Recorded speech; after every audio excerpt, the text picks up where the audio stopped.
Raymond Almasan's game kanina. Raymond Almasan's show. Rebounding. Talagang nakontrol niya yung rebounding. Saka yun yung it's the story of the game, sabi ko post game pag matatalo natin ito ng hindi ko maganda sa rebounding, may have a big chance. Happen. Kasi yung third quarter, 7 yung defense naman natin nandun na talaga, hindi naman ako nagbabago ng defense eh. Pero yung rebounding kasi tinalo nila yung isang beses sa rebounding last night. Sabi ko, effect yan meron yung big challenge na mas tinalo nila sa rebounding. That's the key. Gold 7-2 after the first half. Ano man ang sabi niyo? Yun yung motivation namin before the game. Sabi ko sa kanila, first, 2 years na kami hindi na natin sa JRA. Then, secondly, pag nanalo tayo ngayon, magkakaroon ng 3 game separation yan. Yung third and fourth.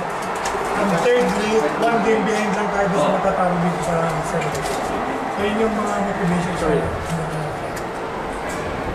Coach, yung early foul trouble ng mga guards mo. Concern kami din kanina kasi si John, si Kevin na sa si translation eh. So, sabi ko mag-adjust lang sila sa calls na referee kasi very tight yung rules na nung third quarter, medyo nag-adjust yung referee din at na-pressure. Okay naman. Evaluate mo first round niya. Evaluate mo first round. So, hindi ko in-expect ko din ito. Sabi ko nga sa kanila, I'd be very, very happy kung above 500 lang tayo, 5-4. More than expected. Sana masustain namin sa second round. We just have to sustain it. Ano yung nakikita niyo kulang mo sa team after the first half? Salutin yung San Beda sa Sebastian. That's the big missing. It will be a long shot, but we'll try.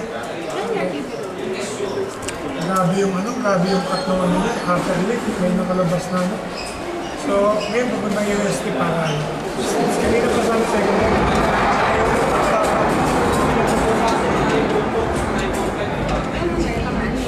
Kasi ko nung isang buwan yun. Hindi naman sila. Accident talaga. Baka. Pero parang hindi pwede mag-notice na tama yung notice. So,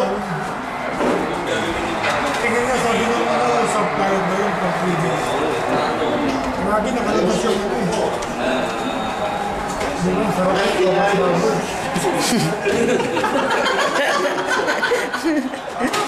Naka-record yun ha.